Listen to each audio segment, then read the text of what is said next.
If you are a YouTube creator and you're trying to come up with ideas, or maybe you're just starting out and you're like, how do they do it? How do they never run out of ideas? How do they consistently push out so many different video topics? Well, this video is going to give you all of the different ways that you can make sure that you never run out of ideas, because it's very common for all creators, even though it doesn't seem like it, to have a little lull where they feel like, what am I gonna talk about? Or I don't have the creativity this month, or I don't have the drive. So these are some little tips and tricks that lots of creators do, but if you haven't heard of them, then they're gonna be very useful for you and your channel. Make sure you stick around to the end, because I am revealing my best tip to never running out of ideas for YouTube. So first things first is you really need to tap into your interests. So you know what your videos should be talking about, but you don't know how you can not just repeat yourself a million times in different ways. This is one thing you can do.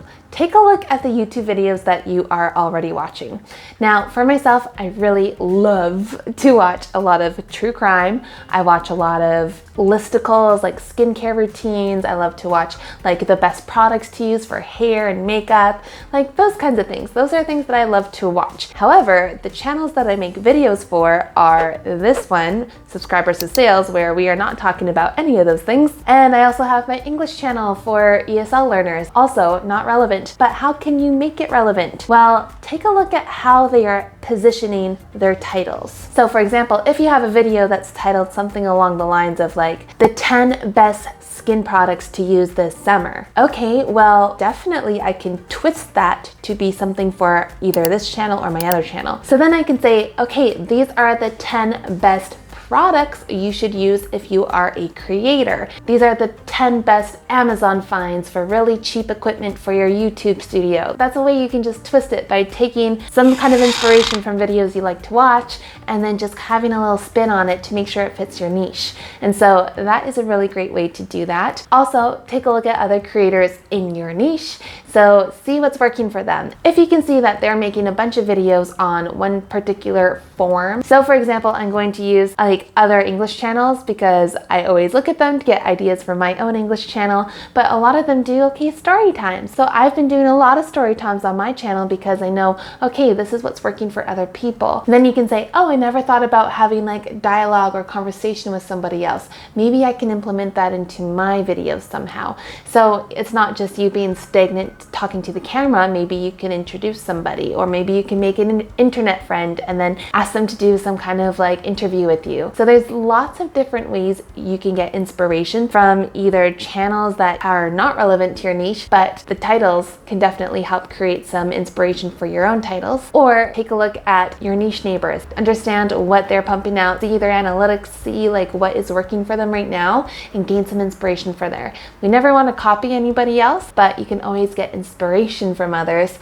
to make your content better. And this is a little tip that you should also do as well, is look at those creators who are really big in your niche. Take a look at their comment section, because there is a very good chance that they do not have the time to go through every single comment like they would hope. And you're gonna get a lot of people who are asking questions like, oh, but how would you do this? Or how do you do this? Can you make a video on this? And then you can go ahead and make that video, and even better, do a little follow-up with that person and be like, hey, I made this video just for you. But then they can see what else you have to offer. And so it's really worth checking in on other people's comments, the bigger creators' comments, to know exactly what that audience is asking for. Another thing you can do to get some inspiration is to kind of look back. Look back on some of your old videos. Also look back at your own journey.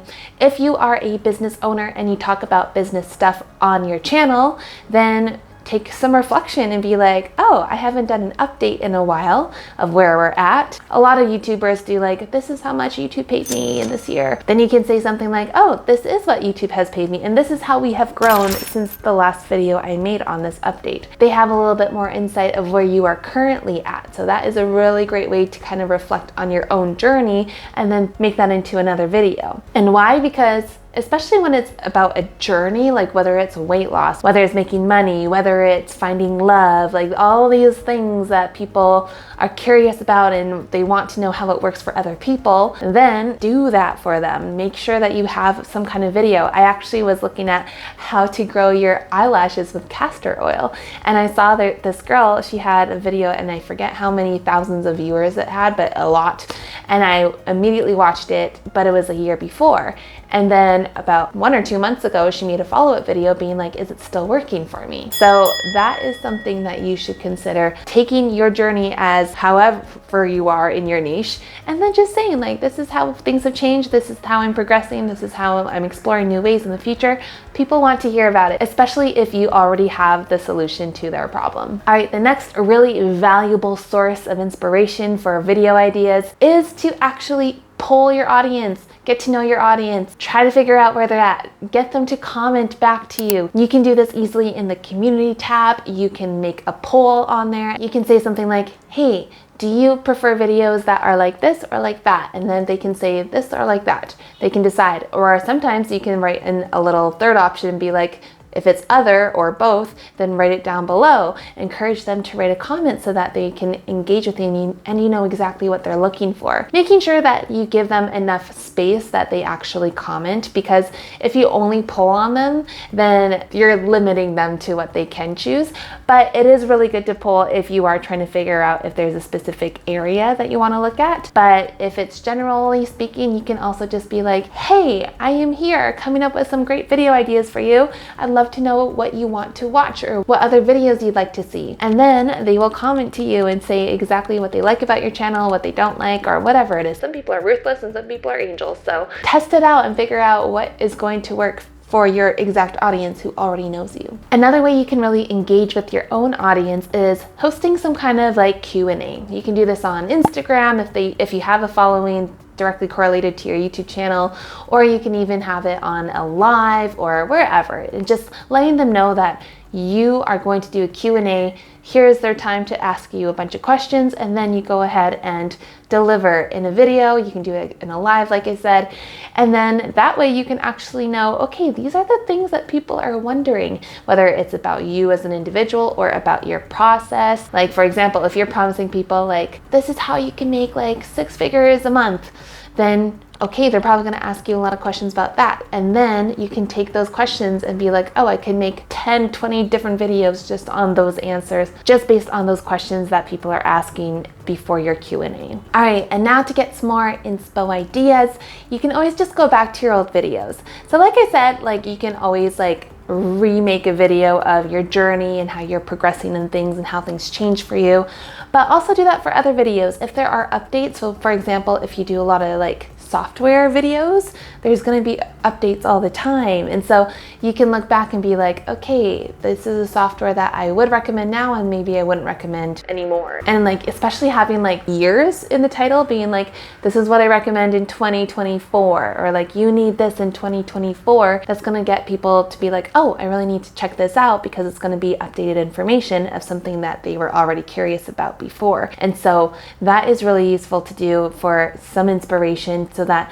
you can look back on some videos that worked really well and then try to make a new version of it. Now, if you have a really good evergreen video, so it's just a video that people just keep going back to, they're drawn to, they really like it, all you have to do is just take a look at the videos that you have, see which one has the most views, determine if it is evergreen, because evergreen, it means that there's no time correlated to it. Like for example, how to jump higher is a lot different than software stuff, because software is always having to update, whereas like the skills and techniques that you learn to just jump higher are always going to be the same as far as I know. And so determine what is evergreen, and then what you can do is go to ChatGPT, because ChatGPT, ever since I made that last ChatGPT video, it has been my best friend. I love ChatGPT. And so what you can do is you can be like, okay, this is the video that I had. Can you remake this or give me new ideas for this video?